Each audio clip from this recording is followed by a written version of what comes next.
8절의 말씀입니다. 에스라 10장 1절에서 8절의 말씀 함께 합독하겠습니다. 에스라가 하나님의 성전 앞에 엎드려 울며 기도하여 죄를 자복할 때에 많은 백성이 크게 통곡하매 이스라엘 중에서 백성의 남녀와 어린아이의 큰 무리가 그 앞에 모인지라. 엘람 자손 중 여이엘의 아들 스가냐가 에스라에게 이르되 우리가 우리 하나님께 범죄하여 이 땅 이방 여자를 맞이하여 아내로 삼았으나 이스라엘에게 아직도 소망이 있나니 건대 주의 교훈을 따르며 우리 하나님의 명령을 떨며 준행하는 자의 가르침을 따라 이 모든 아내와 그들의 소생을 다 내보내기로 우리 하나님과 언약을 세우고 율법대로 행할 것이라. 이는 당신이 주장할 일이니 일어나소서, 우리가 도우리니 힘써 행하소서 하니라. 이에 에스라가 일어나 제사장들과 레위 사람들과 온 이스라엘에게 이 말대로 행하기를 맹세하게 하매 무리가 맹세하는지라. 이에 에스라가 하나님의 성전 앞에서 일어나 엘리야십의 아들 여호하난의 방으로 들어가니라. 그가 들어가서 사로잡혔던 자들의 죄를 근심하여 음식도 먹지 아니하며 물도 마시지 아니하더니 유다와 예루살렘에 사로잡혔던 자들의 자손들에게 공포하기를 너희는 예루살렘으로 모이라. 누구든지 방백들과 장로들의 훈시를 따라 3일 내에 오지 아니하면 그의 재산을 정몰하고 사로잡혔던 자의 죄 모이심에서 쫓아내리라 하매. 아멘. 네, 오늘은 에스라 10장의 말씀으로 큐티 제목 아직도 소망이 있나니의 내용을 함께 나누겠습니다. 네, 에스라 10장은 참 처절한 회개의 장면입니다. 지금 에스라는 무너진 예루살렘 성벽 앞에서 단지 우는 것만이 아니라 성전의 규모 때문에 우는 것도 아니고 거룩의 정체성이 무너진 것에 대해서 지금 애통하고 통곡하고 있는 것입니다. 그래서 이스라엘 백성들은 이제 포로에서 돌아왔지만 이제 성전도 세웠고 예배도 드리는 것 같습니다. 하지만 이제 다시 가나안의 가치관이 혼합되어 버릴 그 위기에 처했습니다. 아니, 이미 그 위기 속에 있는 것이죠. 하나님의 백성인데 세상 방식으로 결혼하고 세상 방식으로 살아가고 있습니다. 겉으로는 귀환했는데 이제 속은 바벨론과 가나안과 똑같이 되어 버린 것입니다.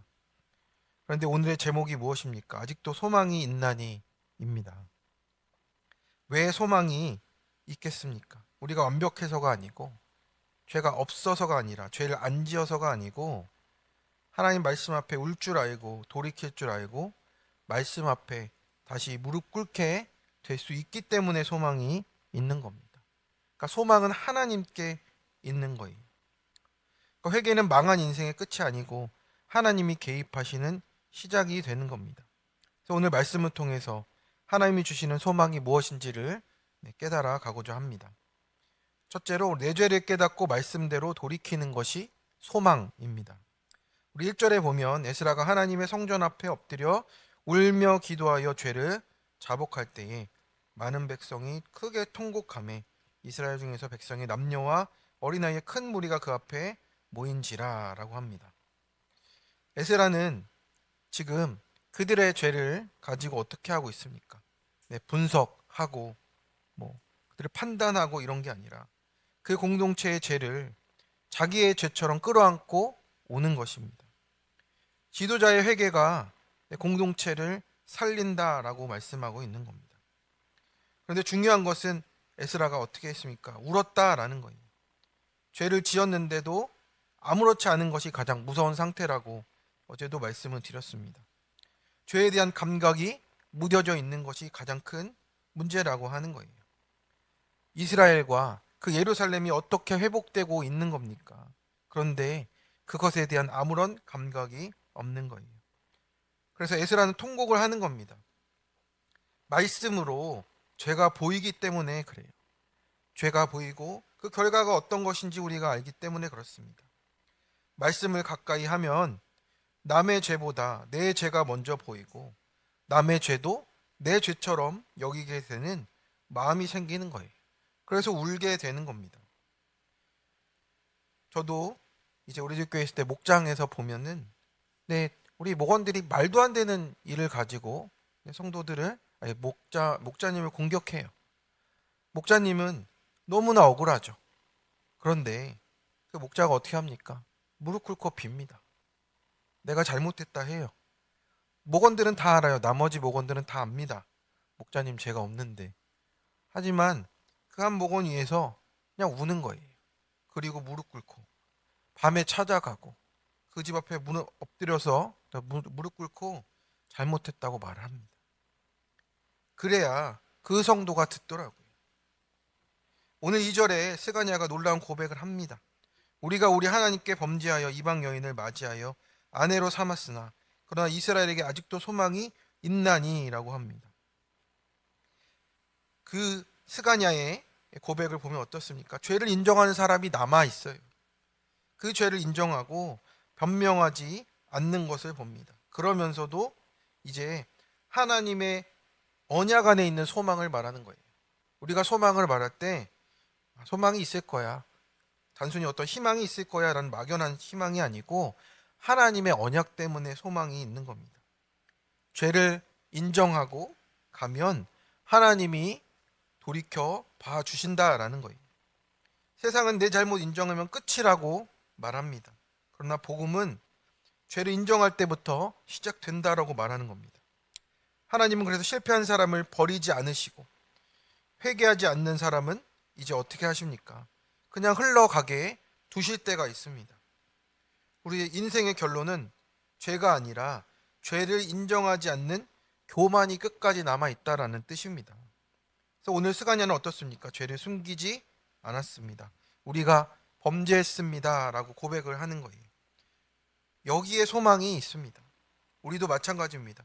가정의 문제가 드러나는 것이 은혜고 부부의 갈등이 드러나는 것이 은혜이고 자녀 문제가 나타나는 것이 그것으로 무너지는 우리의 삶이 은혜라는 것입니다. 왜 그러냐면 드러나야 치료가 시작되고 구속사는 언제나 드러냄으로 시작이 되어지는 거예요. 아담도 숨었고 가인도 감췄고 사울도 포장했지만 다 무너질 수밖에 없었습니다. 그러나 다윗은 어떻습니까? 다윗이 뭐 대단해서가 아니라 딱 한 가지를 잘했습니다. 내가 범죄하였나이다가 되는 사람이 하나님 앞에 내가 범죄하였나이다를 할 수 있는 거예요.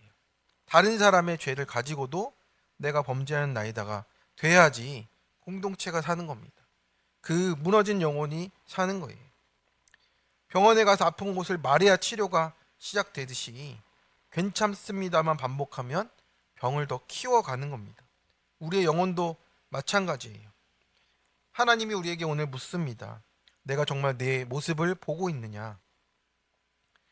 남편 죄보다, 다른 아내의 죄보다, 다른 사람의 죄보다 내 죄가 보이냐고, 내 모습이 보이냐고, 남편 죄보다 또 자녀 문제보다 내 우상이 보이냐고, 환경보다 내 불신앙이 보이냐고. 그 사람이 소망이 있는 사람입니다. 왜냐하면 말씀은 정죄하려고 비추는 것이 아니라 살리려고 비추기 때문에 그렇습니다. 청년 큐티 간증이에요. 모태신앙으로 잘 자란 청년이었습니다. 교회를 사랑하는 부모님이셨는데 어느 날 부모님이 별거하고 이혼을 했답니다. 중고 동창의 아버지와 친어머니가 재혼하는 일이 있었답니다. 또 결혼식 혼주로 그 동창의 결혼식에 앉아있는 어머니를 보면서 내 마음이 무너졌답니다. 너무나 미운 아버지와 한 집살이를 할 수밖에 없었고 그 가운데 은혜로 하나님이 찾아오셔서 자립신앙을 가지게 되었다고 합니다.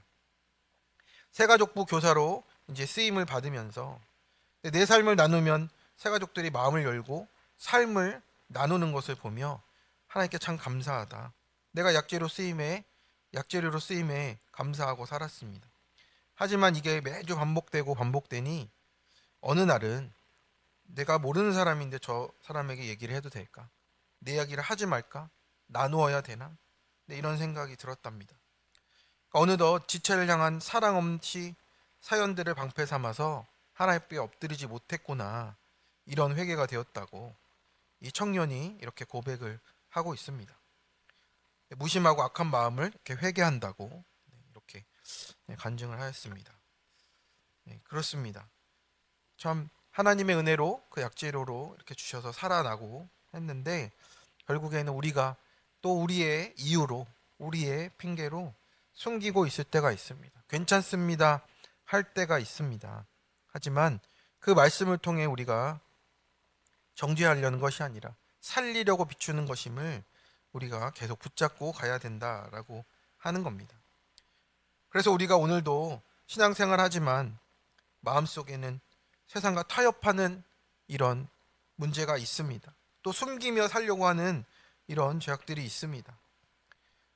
우리가 예배는 드리는데 가치관은 세상 방식이라면, 또 말씀은 듣는데 적용은 미루고 내 뜻대로 하고 있다면 하나님이 우리에게 하시는 말씀을 듣기를 원합니다.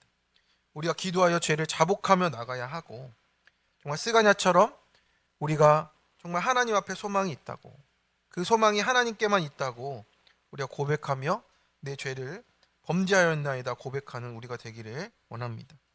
우리가 아직도 소망이 있는 이유는 말씀 앞에서 울 수 있기 때문입니다. 그 은혜를 붙잡기를 소망합니다. 적용 질문입니다. 지금 나와 공동체의 일로 눈물 흘리며 애통할 일은 무엇입니까? 내가 범죄하였나이다 하며 꺼내 놓아야 될 회개의 제목은 무엇입니까? 회개를 미루는 이유는 무엇입니까? 말씀 앞에 돌이키게 하셨던 은혜와 회복은 무엇입니까? 우리 말씀대로, 두 번째입니다. 말씀대로 대가를 치르기를 함께 결단하는 것이 소망입니다. 5절을 보면 이에 에스라가 일어나서 이제 하나님께 맹세하게 합니다. 그래서 그 회개가 어떻습니까? 감정으로 끝나는 것이 아니라는 거예요. 감정이 아니라 하나님 앞에 나아가는 결단이 있고 순종이 있다라는 겁니다. 그래서 지금 이스라엘 백성들은요, 말씀에서 떠나 있어서 지금 엄청난 대가를 치러야 하는 상황입니다. 이제 가족을 끊어야 되는 거예요. 잘못된 결혼을 끊어내야 되는 거예요. 익숙한 관계를 끊어야 되고, 삶의 구조가 다 바뀌어야 되고, 쫓아내야 됩니다. 공동체의 아픔도 감당하며 같이 가야 되는 그 어려움 속에 있는 겁니다. 회개는 언제나 대가를 요구해요. 우리의 모든 죽음의 죄값은 주님이 다 치르셨죠. 모든 것을 다 치르고 갑니다. 그런데 우리는 현실에 살고 있으면서 우리가 지었던 죄 때문에 온 영향들을 다 받고 가야 되는 것입니다. 그러나 우리는 회개는 원하는데 대가는 싫어하고 있습니다. 눈물을 흘려도 삶은 그대로 두고 싶어 하는 거예요. 그런데 진짜 회개는 어떻습니까? 삶의 방향을 바꾸는 것이고 죄의 영향력 속에서 빠져나와야 되는 거예요. 오늘 7절과 8절에는 예루살렘에 다 모이라고 했습니다. 오지 않으면 재산도 몰수되고 공동체에서 제외되는 것입니다. 왜 이렇게까지 합니까? 거룩은 감정이 아니고 공동체의 생명과 직결되어서 그렇다라는 거잖아요. 죄는 개인적으로 짓지만 이 죄가 공동체 전체에도 영향을 미친다라는 겁니다. 느헤미야서를 봐도 그렇지 않습니까? 느헤미야가 다시 돌아왔을 때, 두 번째 다시 돌아왔을 때 죄를 끊어내라고 자기의 수염을 뽑고 모든 사람들 앞에서 이렇게 강하게 하는 것을 볼 수 있습니다. 왜 그렇습니까? 느헤미야는 성벽을 쌓는 데 있어서 그 성벽의 벽돌이 중요한 게 아니라 그 성벽의 벽돌을 안에서 살아가는, 그 믿음으로 살아가야 되는 이스라엘 백성들의 믿음이 무너진 게 벽돌이 무너진 거라 여겼기 때문에 그렇습니다. 지금 에스라도 똑같은 심정으로 하고 있는 거예요. 이제 회개도 어떻게 해야 됩니까? 함께 해야 되는 겁니다. 혼자가 아니고 정말 다 같이 해야 된다라는 거예요. 그래서 많은 사람이 말씀을 듣고 은혜는 받습니다. 눈물도 흘리고. 그런데 삶은 그대로인 거예요. 말씀을 듣고도 끊어야 될 죄를 그대로 두고 정리해야 될 관계도 방치하고 회개할 습관도 계속 붙들고 살아가고 있습니다. 그러면 변화가 없는 거예요. 말씀을 들으면 적용을 해야 되고, 끊어야 될 것을 끊고, 정리할 것은 정리하고, 회개할 것은 회개해야 된다라고 하는 거예요. 그러면 어떤 분은 이럴 겁니다. 그렇게까지 해야 되냐고.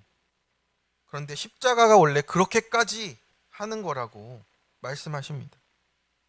예수님이 우리의 죄 때문에 생명을 내어 주신 것처럼 우리의 구원은 값싼 은혜가 아니기 때문에 그렇습니다. 그래서 오늘 본문이 단순히 국제결혼의 문제였겠습니까? 거룩을 위해서 어떻게 무엇을 포기할 것인가를 이야기하는 겁니다. 우린 신앙 때문에 손해보는 자리가 있고 말씀 때문에 관계가 불편할 수 있고 정직하게 살다가 손해를 볼 수가 있습니다. 그런데 그 대가를 치르는 자에게 진짜 하나님의 소망이 있다라고 하는 것이죠. 하나님이 이 거룩으로 나아오는 자에게, 설사 넘어져도 다시 나아오는 자에게 하나님의 소망을 부어주실 줄로 믿습니다. 그래서 오늘 본문은 망했다가 끝이 아니에요. 아직도 소망이 있나니라고 말하잖아요. 우리가 죄를 깨닫고 올 수 있고 말씀대로 다시 돌이키려 하기 때문에 그렇다라는 겁니다. 대가를 치르더라도 거룩을 선택하려 하기 때문에 그렇습니다. 그래서 우리가 오늘도 수없이 실패하지만 그 십자가로 말미암아 우리가 회개의 길이 열렸음을 소망으로 붙잡고 나아가시기를 바랍니다. 그래서 주님, 아직도 제게 소망이 있습니다. 제가 무너졌어도 말씀으로 다시 돌이키겠습니다. 이렇게 고백하며 하나님께 나아가시는 소망 있는 하루 되시기를 축원합니다. 적용 질문입니다. 말씀 때문에 지금 끊어야 될 관계나 습관은 무엇입니까? 나는 은혜를 공감과 감동으로만 여깁니까? 말씀대로 살기 위해 감당할 대가는 무엇인가요? 나를 살리고 공동체를 살리기 위해 함께 결단할 적용은 어떤 것입니까? 네, 우리 함께 기도하겠습니다. 사랑과 은혜가 풍성하신 하나님 아버지, 오늘도 새벽에 우리 말씀 앞으로 불러주시고 에스라 10장의 말씀으로 우리 죄를 비춰주심에 감사를 드립니다. 우리도 하나님 포로에서 겨우 돌아온 백성인데 예배를 드리면서 여전히 세상의 가치관과 욕심을 붙들고 살아갈 때가 많습니다. 남의 죄는 쉽게 판단하면서도 정작 내 죄는 보지 못하고 말씀보다 감정과 환경을 더 따라가는 우리를 불쌍히 여겨 주시옵소서. 오늘 말씀처럼 우리 안에 아직 소망이 있음을 고백합니다. 죄를 깨닫는 것이 소망이고 돌이키는 것이 소망이고 말씀 붙잡고 나아가는 것이 소망인 줄로 믿습니다. 숨기고 포장하는 인생이 아니라 말씀 앞에 엎드려 오는 인생 되게 도와주시고 내 죄만이 아니라 남의 죄도 끌어안고 엎드려 애통하는 우리가 되도록 도와주시옵소서.